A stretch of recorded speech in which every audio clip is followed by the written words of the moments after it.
আজকে আলু দিয়া অনেক কিছুই বানামু। আলু দিয়া আলুর ভর্তা বানামু, আলু দিয়া ফ্রেঞ্চ ফ্রাই বানামু। কারণ অনেক দিন ধরেই বাচ্চাদেরকে তেমন কোনো নাস্তা বানাই দিতে পারি না, কারণ সময় হয় না। এখন যেহেতু ডিসেম্বর মাস, কাজ একটু কম, দেখা যায় কাজ শেখানোর ক্ষেত্রেও একটু কম স্টুডেন্ট নিতেছি। আবার দেখা যায় অনেকটা কাজ কইরা তারপর বেশিরভাগ যারা বাড়ি গেছে তারা আগেই কাজ করছি, তারা বাড়িতে চলে গেছে। আর যাদেরগুলো আছে তারা বেশি প্যারা এখন আর দিতেছে না, বলছে আস্তে ধীরে দিলেও হবে।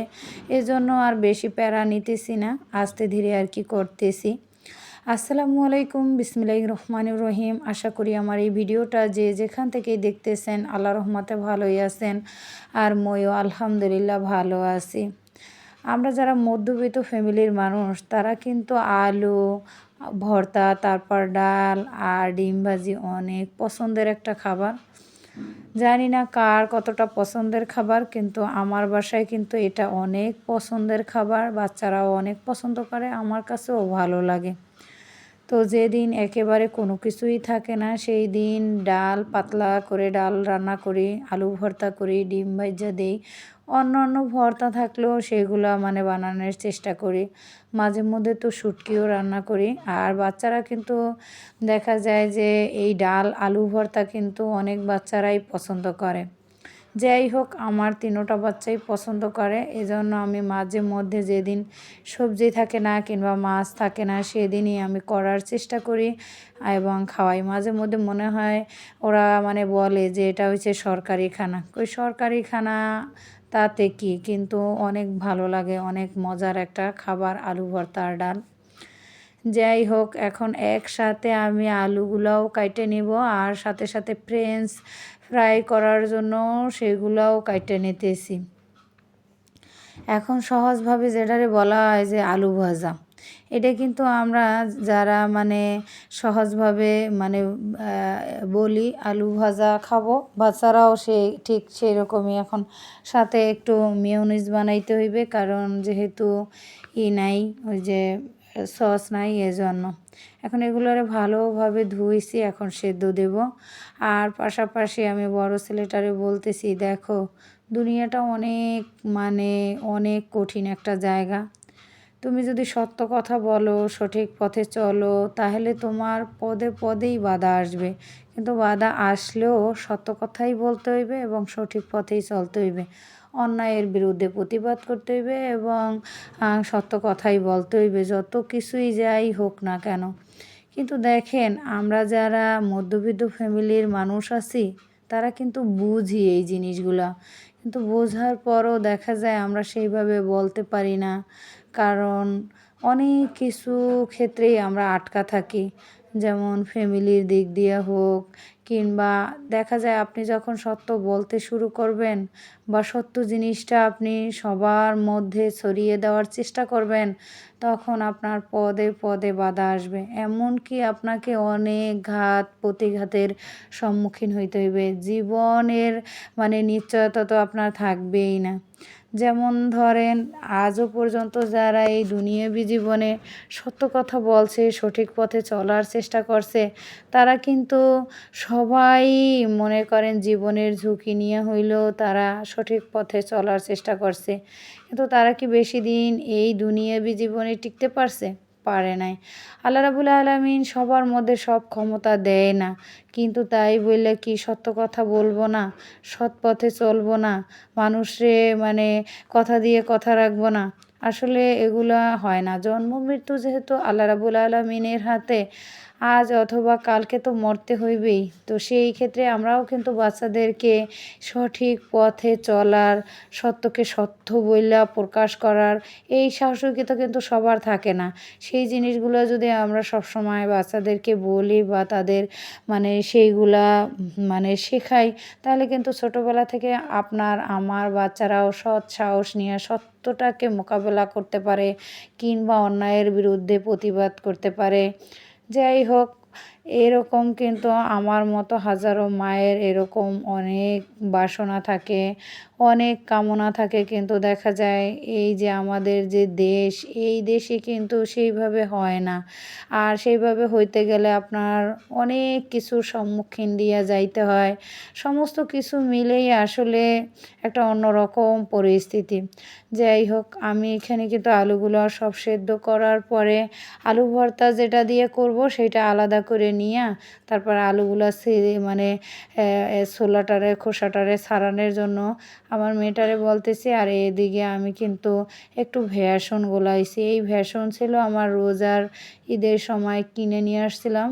তখন মানে যা মানে ব্যবহার করছি তো করছি, আর বাকিগুলো যখন থাকছে তখন একটু মানে চুলার উপরে হালকা আছে একটু মানে করে তারপরে রাখছি। এরকম করে রাখলে কিন্তু ভেষণ, চালের গুঁড়ি বা গুঁড়া জাতীয় যে টাইপের যে জিনিসগুলো এগুলো কিন্তু নষ্ট হয় না। আর আমার যদি ভেষণ বা চালের গুঁড়ি এগুলো শুকা দিতে হয় তাহলে একেবারে ছাদে যাইতে হয়। মাঝে মধ্যে সময়ের অভাবের কারণে হয় না, আবার মাঝে মধ্যে দেখা যায় অনেক কাপড় চোপড় ধুইলে তারপরে বাধ্য হয়ে আর কি ছাদে শুকা দেওয়ার জন্য যাইতে হয়। আবার অনেক সময় দেখা যায় মরিচের গুঁড়ি, হলুদের গুঁড়ি অনেক ধরনের ফাঁকি যদি একাত্র হয় তখন সেই ক্ষেত্রে কষ্ট হইলেও মানে ছাদে যাইয়ে দেওয়ার চেষ্টা করি। আর যাই হোক, কাজ প্রতিনিয়তই তো বাড়তে থাকে, একটার পর একটা বাড়তেই থাকে। এই কাজের আর শেষ হইবে না যতদিন দুনিয়াবী জীবনে আছি। যাই হোক, সব কিছু মিলিয়েই মানুষের জীবন, ভালো থাকবে, খারাপ থাকবে, ভালো সময় থাকবে, অসময় থাকবে, দুঃখ থাকবে, সব কিছু মিলিয়েই আসলে আমি মাঝে মধ্যে যখনই একটু সময় পাই বাচ্চাদেরকে নানান কিছু বানাই দেওয়ার চেষ্টা করি। এখন তো ডিসেম্বর মাস, এমনি একটু কাজের চাপ কম, বাচ্চারাও স্কুল বন্ধ, দেখা যায় সব কিছুতেই আমাকে সাহায্য করতে পারে, এই জন্য আমার আর কোনো কষ্ট হয় না। কারণ ওরা যদি হাতে হাতে একটু মানে আমাকে সাহায্য করে তাহলে আমারও কাজগুলো করতে ভালো লাগে, খুব দ্রুতই আমি কাজগুলো করতে পারি। আপনাদের যাদেরই ছোট বাচ্চা থাকবে, আমি বলি না যে আপনার কাজে হেল্প করার জন্য বা আপনাকে করার জন্য না, ওদের ছোটোবেলা থেকেই ছোট ছোট দায়িত্বগুলো ওদের কাঁধে মানে তুলে দিবেন, দেখবেন ওরাও করতে পছন্দ করবে, আর একটা সময় কিন্তু তাদের এইভাবেই অভ্যাসে পরিণত হয়। আমি কিন্তু এই কাজটাই করছি, জানি না শেষ পর্যন্ত কি হয়, তবে আমি যতটুকু শেখাবার চেষ্টা করতেছি সেগুলো কিন্তু আমি সব সময় চেষ্টা করি যে এটা তুমি করো। আমি কি পারি না? আমি তো পারি, তারপরও চাই যে বাচ্চারা নিজের উৎসাহ নিয়ে এক একটা জিনিস করুক, তারাও বুঝুক যে এই কাজটা এইভাবে করতে হয়, কিংবা সব কিছু মায় একা যদি করতে হয় তাহলে মায়ের কষ্ট হয়, এই জিনিসগুলো তারা ফিল করুক এবং তারা কাছ থেকে বুঝুক যে মানুষের জীবন চলার পথে প্রত্যেকটা জিনিসই এভাবে মানে করতে হয়, কিংবা দেখা যায় যে সংসারের সব কাজগুলোই মা একা কেন করবে, আমরাও মাকে সাহায্য করব সমস্ত কাজে। আমি মাঝে মধ্যে প্রায় এখন একটা জিনিস করতে পারলেও দেখা যায় অনেক ক্ষেত্রে করি না, ওদের উপরে চাপাই দিই যে আজকে তুমি করছো, কালকে তুমি করো, পরশু ও করুক। ওরাও উৎসাহ সহকারে করে, কারণ দেখা যায় যে ওদেরও ভালো লাগে, আর আমি এমনভাবেও চাপাই দেই না যেন ভালো লাগে না, এরকম না। এরকম কিন্তু ছোট ছোট কাজের মধ্য দিয়ে কিন্তু আমাদের বাচ্চারা অনেক কিছু শিখতে পারে, বুঝতে পারে। ধরেন হঠাৎ আপনি যদি অসুস্থ হয়ে পড়েন তাহলে দেখা যায় আপনাকে সেবা করার জন্য কিন্তু তারা অনেক কাজে সাহায্য করতে পারবে, যদি আপনি তাদেরকে একটু একটু করে এই দায়িত্বটা শিখান বা বোঝান যে এইভাবে করতে হয়, এটা করবা না, এটা এইভাবে করতে হয়, এইগুলো আর কি। যাই হোক, এখন আমি এগুলো ভাজা তারপরে ওদেরকে খাইতে দেব। এখন বাসায় সস নাই, আর টমেটো আছে, সেগুলো সস বানাইতে হইলেও অনেকটা সময়ের ব্যাপার, যেহেতু এখনই এগুলা ভাজতেছি। আর বাহিরের সস আমি খুব কমই কিনি, কারণ সিজনালের সময় টমেটো বেশি করে কিনে তারপরে আমি বাসায় সসটা বানাই। দেখা যায় সারা বছর আমি সংরক্ষণ করে রাখি, আর সেই সস ওরা খায়। আর বাহিরের সসগুলো আমার তেমন একটা কেনা হয় না, কারণ আমার কাছে ভালো লাগে না বাহিরের জিনিসটা। আমি যত দূর সম্ভব অ্যাভয়েড করার মানে চেষ্টা করি, কারণ বাহিরের জিনিসগুলো আমার কাছে ভালো লাগে না। আর সবচেয়ে মেইন কথা কি, তারা একটা জিনিস তেলে 10 দিন করে ভাজে, যতক্ষণ পর্যন্ত তেলটা কালো না হয়ে যায় ততক্ষণই তারা নানান কিছু ভাজা পোড়া করে। আর এই জিনিসগুলা কিন্তু আমি যদি একটু সচেতন থাকি, বাসায় বাচ্চাদের কিছু না কিছু রেডি করে দেই, তৈরি করে দেই, তাহলে কিন্তু দেখা যায় আর বাচ্চারা বাহিরের জিনিস তেমন একটা পছন্দ করবে না এবং খাইতেও চাইবে না। আমার বাচ্চাদেরকে নিয়ে যদি আমি বাইরে যাই, আমার কাছে কোনো টাকাও যদি না থাকে তাহলে আমার কোনো টেনশন লাগে না। কারণ ছোটোবেলা থেকেই তারা এমন, বাইরে গেলে কোনো জিনিসই তারা নিজের ইচ্ছাকৃতভাবে কিনতে চায় না। বলে না যে এটা কেনো বা এটা কিনে দিতে হবে, এটা আমি নিব, এটা কেন দিলা না, এগুলো তারা কখনোই বলে না। আমি ছোটোবেলা থেকেই এভাবেই শিখাইছি যে আমি যখন যে জিনিসটা কিনে দেব তখনই তোমরা সেই জিনিসটা নেবা, তার ব্যতীত কোনো জিনিস তোমরা চাবা না। এখন দেখা যায় প্রায় সময় যদি বাহিরে যাই, চিপস বা অন্য কোনো জিনিস যদি কিনি, একটা দুইটাও যদি কিনি, তাহলেও সেটাও তারা মানে নিতে চায় না। মাঝে মধ্যে তো বলে কিনতে হবে না বা টাকা খরচ করতে হবে না বা এখন কেনার দরকার নাই।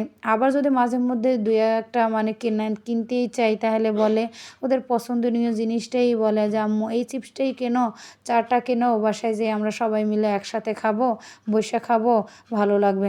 তো এই যে জিনিসগুলো আমার কাছে অনেক সময় ভালো লাগে, কারণ বাচ্চারা যদি এই জিনিসগুলো না বুঝতো, দেখা যায় টাকা না থাকার পরেও যদি সেই জিনিসগুলো কিনে দিতে হইতো, কিংবা রাস্তাঘাটে বসে কান্নাকাটি শুরু করতো, কিংবা না নিয়ে আসবে না এইরকম মানে আছে না যে ছাগললে খেমি দেওয়া, এগুলো যদি করতো তাহলে আমার কাছেও খারাপ লাগতো। আর আসলে কি এগুলো ছোটোবেলা থেকে শিখাইতে হয়। বাচ্চাদের আপনি ছোটোবেলা থেকে যা কিছুই শিখাবেন ওরা সেইভাবেই বড় হবে। একটা পর্যায়ে আপনাকে অনুকরণ করবে। আপনি যেগুলো করবেন সেগুলো কিন্তু বাচ্চারা খেয়াল করে সেগুলোই করার চেষ্টা করবে। আর সবচেয়ে মজার বিষয় কি জানেন? আমার বাসায় মোবাইল আছে, তারপরও আমার বাচ্চাদেরকে আমি মোবাইল দিয়ে কখনোই ভাত খাওয়াই নাই। কারণ ভাত খাওয়ার সময় এমনকি কথা বলাও নিষেধ। আর সেখানে তো মোবাইল দিয়ে ভাত খাওয়া একেবারে সবচেয়ে একটা বড় বদঅভ্যাস বললেই চলে। যাই হোক, আমি যেটা করি নাই সেটাই আপনাদেরকে বলতেছি। আপনাদের বাসায় যদি কারোর ছোট বাচ্চা থাকে তাহলে কখনোই এই মোবাইলের অভ্যাসটা করবেন না, কারণ ওরা মোবাইলে আসক্ত হয়ে পড়ে। আর সবচেয়ে মেইন যে বিষয়টা, দেখা যায় মোবাইল দেখতে দেখতে তারা যে কী দিয়ে ভাত খাইছে, আসলে সেই সবজিটার স্বাদটা কী, বা সেই তরকারিটার কী স্বাদ, বা সেই মাছটা কেমন লাগে, বা কোন মাছটার নাম কী, বা কোন সবজিটার কী নাম, এই জিনিসগুলোই তারা আদৌ ভালো করে জানে না। মানে বুঝতে পারে না যে মানে এর স্বাদটা কেমন হইতে পারে বা কীরকম। যাই হোক, এগুলো সবাই কম বেশি মনে করেন, আমি দেখার ক্ষেত্রে অনেকের ক্ষেত্রেই এগুলো ভালো লাগবে না, কারণ দেখা যায় অনেকের বাচ্চারাই এই ধরনের অভ্যাসে মানে জড়াই পড়ছে। আর সবচেয়ে মেইন এই অভ্যাসটা একজন মা তার বাচ্চারে মানে করায়। যদি একটা মা অ্যালার্ট থাকে তাহলে কখনোই কোনো বাচ্চা এই ধরনের অভ্যাস আর কি হয় না। যাই হোক, আজকে কিন্তু এই আলু ভাজা করার পরে কিন্তু আবার আলু ভর্তা বানাবো, কালকে ডাল রান্না করাও আছে, আর আরও 2-1টা ভর্তা বানাবো। কিন্তু দেখা যায় আজকে অন্য আর কোনো কিছু রান্না করব না। মাথার একটা সাইড প্রচণ্ড ব্যথা, সাইনোসাইটের সমস্যার কারণে দেখা যায় একদিন একটু ঘুম কম হইলে আর ঘুম থেকে মানে মাথার ব্যথার যন্ত্রণায় উঠতে পারি না। তার ভিতরে তো এই একটা চাকরি আছে, কারণ এই একটা চাকরি নিয়ে নিছি। এই চাকরিটা মানে এখনও কোনো বেতনভুক্ত না, শুধু পরিশ্রম করতেছি ভালো লাগে এই জন্য। কারণ একদিন যদি ভিডিও না করি, ভিডিও এডিটিং না করি, তাহলে ভালো লাগে না। এই একটা জিনিস আমার ছেলে আসলে শিখিয়ে দিয়েছে, কারণ আমি তেমন একটা মোবাইল ঘাটাঘাটি করা আগে থেকেই বেশি একটা পছন্দ করতাম না, এই জন্য মোবাইলের তেমন একটা কোনো কিছুই পারি না। এখন তো মাঝে মধ্যে আমার বান্ধবী আমার অনেক বকাঝকা করে যে আজকাল দিনে যে মোবাইলের বিষয় তুমি কোনো কিছুই জানো না। আমার যতটুকুই আমি শিখছি তাও আমার বাচ্চাদের থেকে আর কি শিখছি। এমনও সময় হয়েছে যে যখন আমি প্রথম মোবাইল কিনছি তখন কিভাবে চালাইতে হয়, কিভাবে কি করতে হয়, কিভাবে নাম্বার সেভ করতে হয়, এই জিনিসগুলো মানে ঠিকমতো বুঝতাম না। এখন তো মাশাআল্লাহ দিলে মোটামুটি ভালোই বুঝি। যে সত্য যে জিনিসগুলো আমি কিন্তু আপনাদের সাথে শেয়ার করতেছি। কারণ দেখা যায় আমার নানান কাজে ব্যস্ত থাকতে হইতো, ছোট ছোট বাচ্চারা ছিল, দেখা যায় সমস্ত কিছু মিলেই তো একটা সংসার, তাই না? সব কিছু সামলাই আর ওরকমভাবে হইতো না। আর বেশিরভাগ ক্ষেত্রে হয় কি যে অনেকে কিন্তু টিভিতে বিভিন্ন ধরনের মানে নাটক দেখে, আর বাইরে সেই বউ শাশুড়ির ঝগড়া, আবার দেখা যায় একজনে 10টা বিয়ে করে, একজনে 5টা বিয়ে করে, এর সাথে সম্পর্ক থাকে, ওর সাথে সম্পর্ক থাকে। এই বাজে জিনিসগুলো আমার একদমই পছন্দ না। এজন্য আমি নাটকও তেমন একটা দেখতাম না। মাঝে মধ্যে 2-1টা বাংলাদেশের এই নাটকগুলো দেখতাম, যেটা আমার কাছে ভালো লাগতো। আর এখানে কিন্তু আমি একটা সেদ্ধ ডিমের মানে হালকা একটু গরম পানির মধ্যে ডিমটা ভাইঙা, তারপরে হালকা একটু মানে ভাপ দিয়া, তারপরে এখানে কিন্তু মেয়োনিজটা বানাইছি আমি। 3-4টা কাঁচামরিচ দিছি, একটা রসুন দিছি, আর একটু ধনিয়া পাতা দিছি। আর এখন লবণের ব্যালেন্স ঠিক করার জন্য কিন্তু এখানে বিট লবণ মিক্স করে দিছি।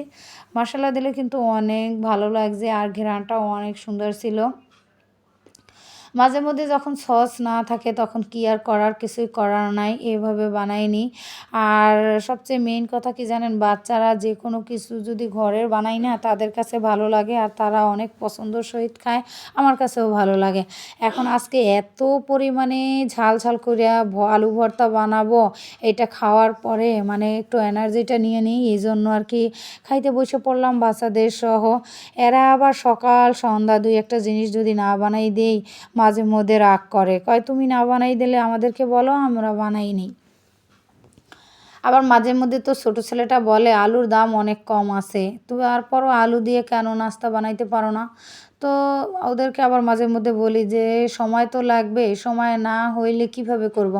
আর এখানে কিন্তু আজকে অনেকগুলো মরিচ ভেজে নিছি, এই মরিচগুলো এত পরিমাণে ঝাল, কি আর বলবো আপুরা ভাইয়েরা, একটা মরিচ মানে খাইতে গেলে অবস্থা একেবারে নাজেহাল। তার ভেতরেও এতগুলো মরিচ আমি ভাইঙা নিছি।